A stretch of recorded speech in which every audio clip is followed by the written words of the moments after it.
Nah, bagaimana hukumnya orang ingin menjalankan ibadah kurban pada momen Idul Adha, namun uangnya untuk membeli hewan kurban itu dari hutang? Atau dalam bahasa lain, dia berhutang hanya untuk menjalankan ibadah kurban.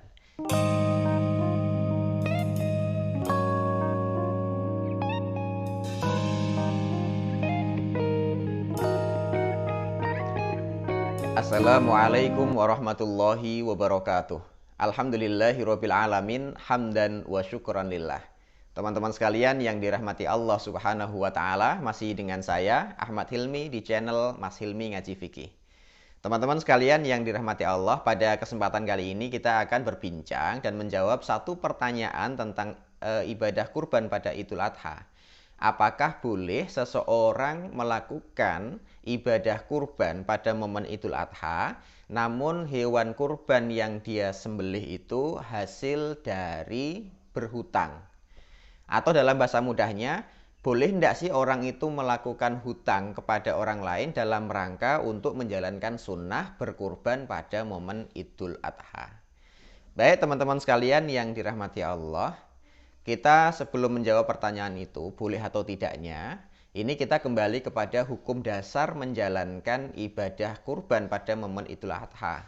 Yang menurut jumhur ulama atau mayoritas ulama dari kalangan Malikiyah, dari kalangan Syafi'iyah dan Hanabilah, sepakat mengatakan bahwa melakukan kurban pada momen Idul Adha itu hukumnya adalah sunnah muakkadah bagi orang yang mampu menjalankannya.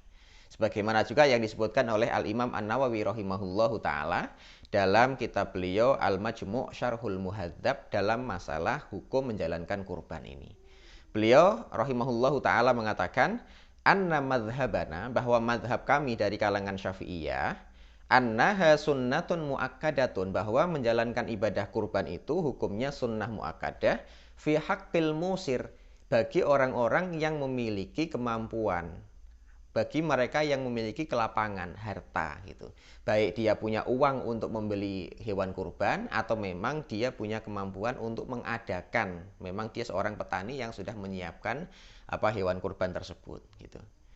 Nah, kemudian lanjut beliau, wala tajibu alaihi, dan itu pun tidak wajib, hanya sunnah muakkadah saja bagi mereka yang mampu.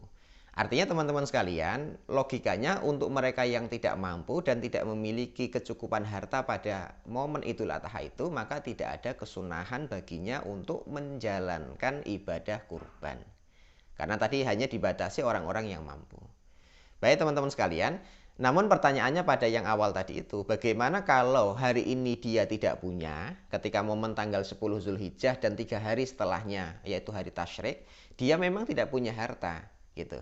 Namun dia ingin menjalankan ibadah kurban dengan cara berhutang. Nah, teman-teman sekalian, untuk mengatakan boleh atau tidaknya kita berhutang untuk menjalankan ibadah kurban ini, maka kita lihat juga kondisi orang tersebut dalam hal mampu dan tidaknya untuk melakukan untuk membayar hutang-hutangnya. Baik teman-teman sekalian, saya beri contoh ilustrasinya gini. Ada orang yang ketika momen tertentu seperti Idul Adha ini, tanggal 10 sampai 3 hari setelahnya, dia tidak memiliki harta untuk membeli hewan kurban. Namun dia kemungkinan besar akan punya uang tapi setelah hari Tasyrik umpamanya, karena dia seorang pegawai. Jadi hari ini tidak punya uang sama sekali, tapi beberapa hari ke depan dia pasti punya uang secara hitungan logika karena dia seorang pegawai yang punya gaji tetap gitu. Maka kalau kondisinya bisa dipastikan dia akan mampu membayar hutangnya dalam rangka menjalankan ibadah sunnah kurban Idul Adha ini, maka dia boleh berhutang.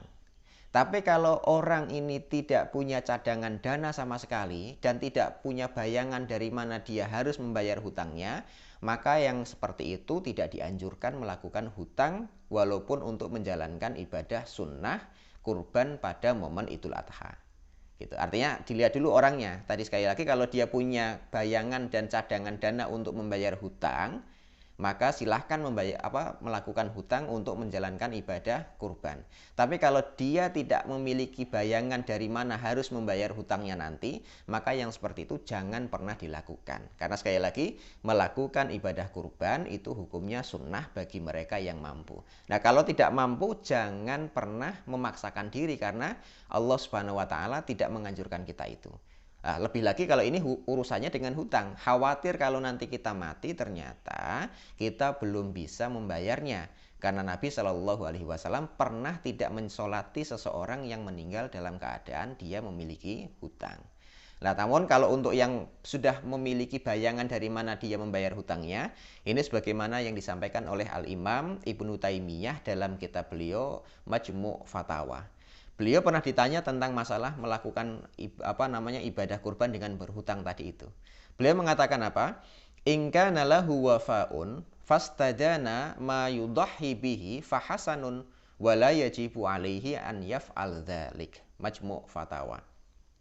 Beliau mengatakan, kalau seandainya orang yang berhutang ini lahu wafa, dia punya bayangan untuk membayar hutang-hutangnya, dari mana asal uang dia bisa membayar hutangnya. Fastadana, kemudian dia berhutang, mayudahi bihi, hanya untuk sekedar melakukan ibadah kurban tadi, fahasanun, maka yang seperti itu bagus, tidak ada masalah gitu. Asalkan tadi punya cadangan dana dan punya bayangan dari mana dia akan membayar hutangnya. Wala yajibu alaihi an yaf'al dzalik. Namun demikian yang seperti itu hukumnya tidak wajib. Hanya boleh, silahkan saja berhutang asalkan punya cadangan dana. Kemudian juga yang disampaikan oleh Syekh bin Baz, salah seorang ulama dari Arab Saudi, beliau mengatakan Al-udhiyah sunnatun wa laysat wajibah, bahwa tadi sama ya, kurban itu hukumnya sunnah dan tidak wajib. Wala haraj an yastadinal muslimu liyudahi in kana indahul qudrah alal wafa. Jadi tidak ada masalah seseorang itu berhutang untuk melakukan ibadah kurban ini, asalkan dengan syarat in kana indahul qudrah alal wafa, asalkan dia punya kemampuan untuk membayar hutang yang dia lakukan dalam rangka menjalankan sunnah kurban Idul Adha. Baik teman-teman sekalian, nah ini terakhir, termasuk yang dianggap sebagai hutang itu adalah arisan kurban gitu. Lah arisan itu sebenarnya bagian dari konsep utang piutang aja. Artinya siapa yang dapat duluan berarti dia sedang berhutang, dan siapa yang belum mendapatkan berarti dia sebagai orang yang memberikan hutang atau memberikan pinjaman. Lah karena konsep arisan arisan kurban itu bagian dari hutang, maka tergantung orangnya tadi, kembali kepada soal awal tadi. Kalau dia mampu menjalankan silahkan, kalau tidak mampu maka jangan pernah lakukan. Itu karena bagian dari hutang yang nantinya kita wajib membayar. Baik, demikian teman-teman sekalian yang dapat kita sampaikan terkait masalah berkurban dengan uang hutang. Aku qouli hadza, assalamualaikum warahmatullahi wabarakatuh.